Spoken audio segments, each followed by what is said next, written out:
Hello students. इस lecture में हम स्टार्ट कर रहे हैं इन्वेंट्री मैनेजमेंट के एग्जामिनेशन प्रॉब्लम से।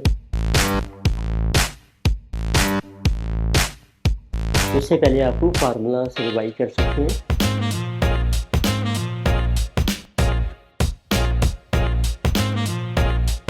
तो let us see problem number 1।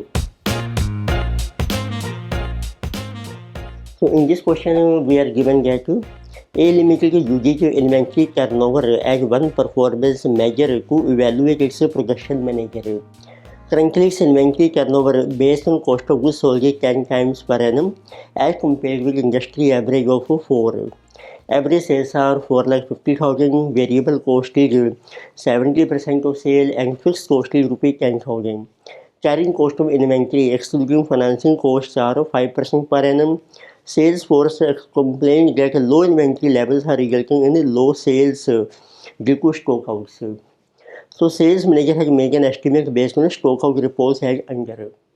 तो सेल्स मैनेजर ने आपको एस्टिमेट दिया है, इन्वेंट्री पॉलिसी आपको दी है current and policy ABC, inventory turnover है 10,864 और सेल्स आपको मेंशन की हैं। On the basis of these estimates, assuming 25% tax rate and after tax required return 20% on investment, which policy would you recommend? तो आपको देखना है कौन सी बेस्ट पॉलिसी है हमारी ऑफ इन्वेंट्री टर्नओवर। तो let us prepare income statement. तो let us see income statement for different inventory policies. तो उसमें हम पहले मेंशन कर रहे हैं व्हाट इज इन्वेंट्री पॉलिसी। इसमें इन्वेंट्री पॉलिसी आपको इन्वेंट्री टर्नओवर के बेस पर मेंशन की है। तो first we have present inventory policy, then we have 3 proposed policies ABC। Amounts हम शो कर रहे हैं रुपीज में।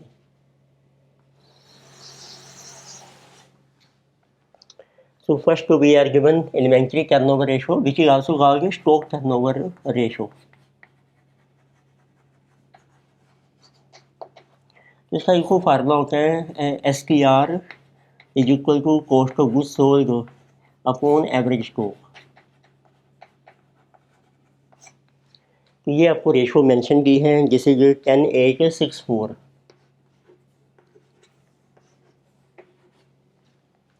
तो फिर आपको सेल्स मेंशन की है for each policy. Sales are given 4,50,000, then it is 5 lakh, then 540 and 565। उसके बेस पर आप कैलकुलेट कीजिए what is cost of goods sold. इसमें आपको मेंशन किया है कि जो वेरिएबल कॉस्ट है जिसे जो 70% of sale, you take variable cost 70% और फिक्स कॉस्ट आपको दे रखी है रुपये की 10,000। तो जिसे 4,50,000 इंटू 70% 315 और 10,000 है आपकी फिक्स कॉस्ट। तो total cost of goods sold is 325,000। 70% of 5,350।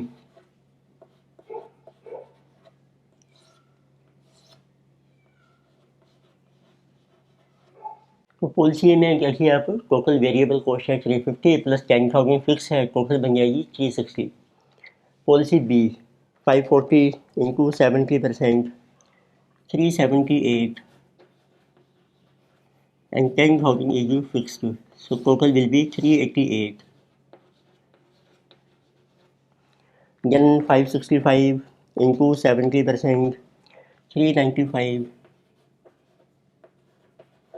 and plus 10,000, so this will be 405,500.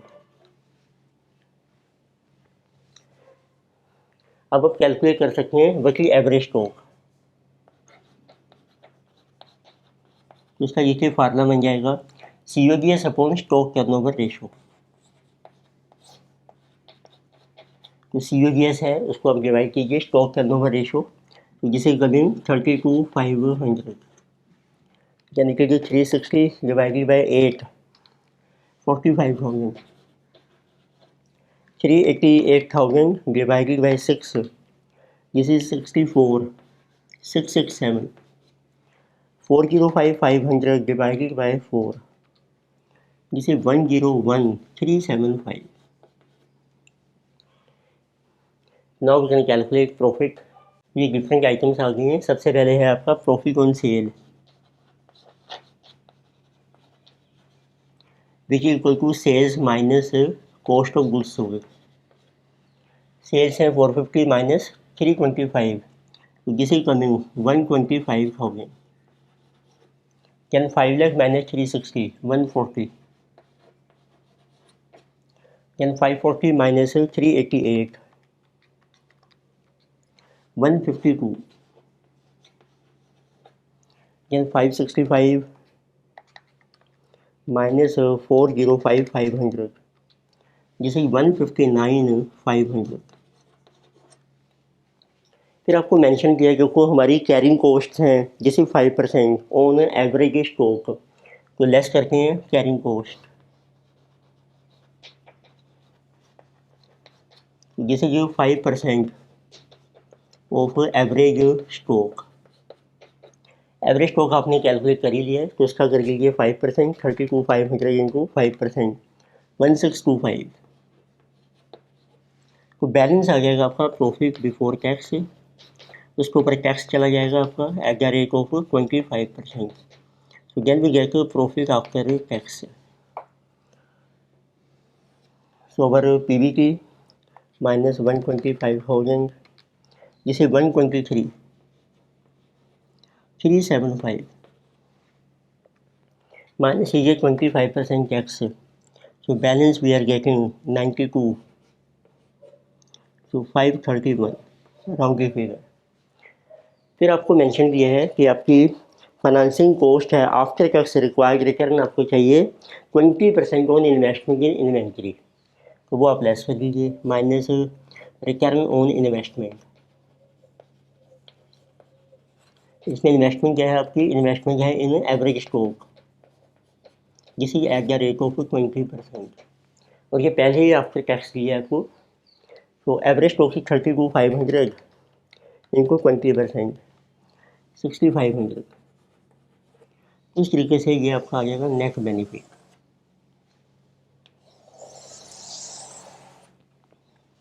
तो बताइए net benefit of present policy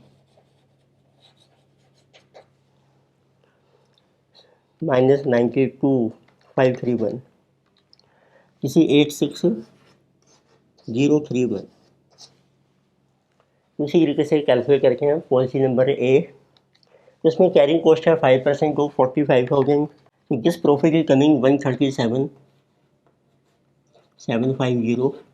उसमें से आप टैक्स लेस कीजिए 25%, बैलेंस ये बर 103,313 लेस आपको चाहिए 20% रिटर्न ऑन एवरेज स्टॉक, तो जिसे जो 45,000 इनको 20% 9,000, तो बैलेंस ये बर net benefit.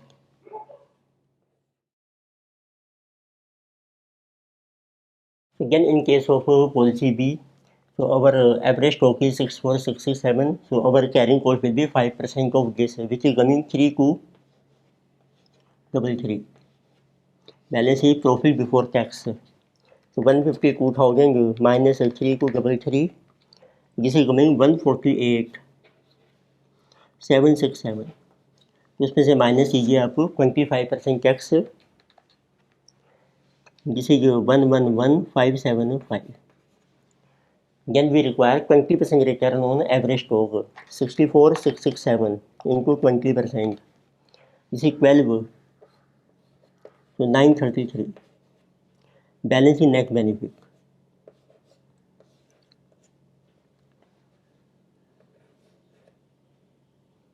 this is 98,642। Then we have policy number C, उसमें आपकी कैरिंग कॉस्ट है 5% ऑफ एवरेज स्टॉक 101,375 इंटू 5%, जिसे 5069।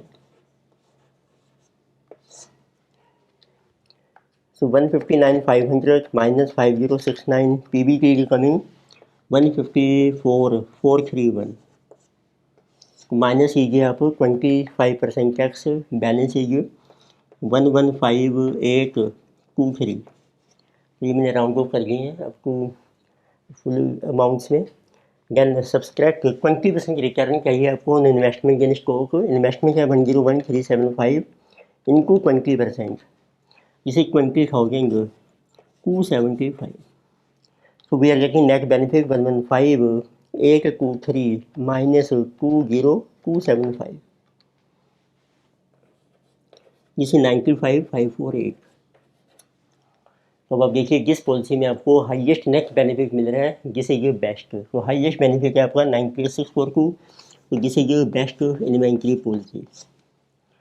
So it means so company may reduce stock turnover from 10 to 6 times, so that profit will be maximized. Next भी है problem number second. इसमें देखिए आपको data mention किए हैं। डिमांड फॉर सर्टेन प्रोडक्ट जो random एक हैविंग एस्टिमेट की गया है monthly demand of the product है कि normal distribution with mean of 390 units. आपको मंथली डिमांड दी है प्रोडक्ट की, तो monthly demand for a product is 390 units and the unit price of the product is ₹25। तो प्राइस दिया है per unit, price per unit देखिए गिनौती आएगी पी, जिसे ₹25। ऑर्डरिंग कॉस्ट भी ₹40 पर order and inventory carrying cost is 20%। फिर आपको ऑर्डरिंग कॉस्ट मेंशन की है, ऑर्डरिंग कॉस्ट पर order is ₹40। Then carrying cost is given, देखिए गिनौती बाय सी, तो जिसे गिवन को भी 20%। तो ये हम कैलकुलेट करेंगे 20% ऑफ प्राइस पर यूनिट ₹25। तो this is coming ₹5। So we have to calculate economic order quantity EOQ। तो उसके लिए आपको चाहिए फार्मूला है देखो EOQ का, बचेगी 2AO upon C whole square root. तो बची एनुअल रिक्वायरमेंट, तो आपकी एनुअल रिक्वायरमेंट आ जाएगी मंथली है 390 इनको कर लीजिए 12। सो 390 इंटू 12 जिसे 4680। Then you can apply formula. So 2 times 4680, ordering cost है आपकी 40, कैरिंग कॉस्ट है आपकी ₹5 एंड होल स्क्वायर रूट। तो इसको सॉल्व करके इंटू 2 इंटू 40 डिवाइडेड बाई 5, तो this is coming 74,880। Its square root is 274 units. तो मीन्स एक टाइम में आपको परचेज करने चाहिए 274 यूनिट्स है, विच इज EOQ। तो नेक्स्ट लेके से प्रॉब्लम नंबर 3। इसमें देखिए आपको मेंशन किया है a publishing house purchases 72,000 reams of a special type of paper per annum at a cost of ₹90 per rim. तो आपको देखो एनुअल रिक्वायरमेंट दी है which is generated by A 72,000 RIMS. तो पेपर के रिम्स आपको परचेज करनी है, उसका प्राइस दिया है आपको, कॉस्ट है ₹90 per rim which is P, ₹90 per rim. फिर आपको मेंशन किया है ऑर्डरिंग कॉस्ट पर order is ₹500 and carrying cost 5% per year of the inventory cost. Ordering cost है आपकी ₹500, कैरिंग कॉस्ट है आपकी 5%। सो ये हम अप्लाई करेंगे ऑफ प्राइस पर यूनिट ₹90। तो दिस विल बी ₹4.50। तो you have to calculate economic order quantity. तो पहले कैलकुलेट करते हैं EOQ।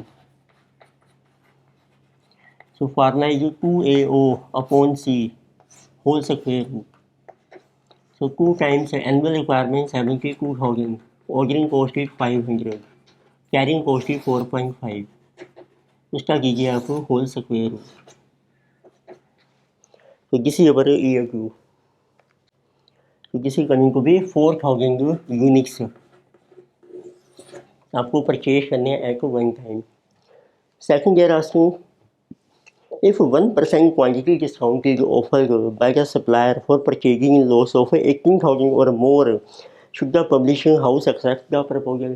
अब आपको 18,000 यूनिट्स परचेज करने हैं एट वन टाइम और फिर आपको मिलेगा डिस्काउंट 1%, लेकिन this offer is should be accepted और नॉट। तो उसके लिए आप कैलकुलेट कीजिए टोटल कॉस्ट। तो कैलकुलेशन ऑफ टोटल कॉस्ट, तो आपके पास अब दो पॉलिसीज हैं। तो हमारी जो बेस्ट पॉलिसी होती है जिसे जो EOQ पॉलिसी, और सेकंड इन्होंने मेंशन की है आपको डिस्काउंट पॉलिसी। तो अब जैसे कितनी क्वांटिटी आपको परचेज करनी है at one time EOQ this is given. तो EOQ पॉलिसी में है 4,000 यूनिट्स, डिस्काउंट पॉलिसी में है 18,000 यूनिट्स, और एनुअल रिक्वायरमेंट आपकी 72 है। तो उसके नंबर ऑफ ऑर्डर्स आ जाएंगे आपके। तो उसका फार्मूला है A अपॉन जितनी क्वांटिटी आप परचेज कर रहे हैं तो वन टाइम।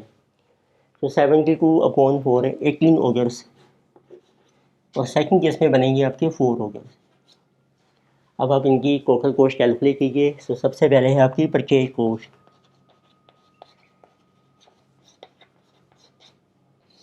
तो first we calculate purchase cost which is equal to annual requirement into purchase price.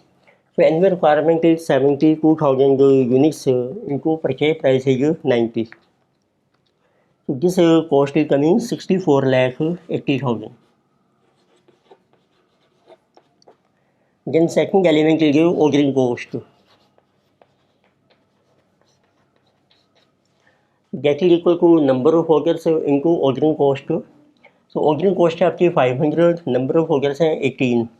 So this is 18 into 500, so which is coming 9,000.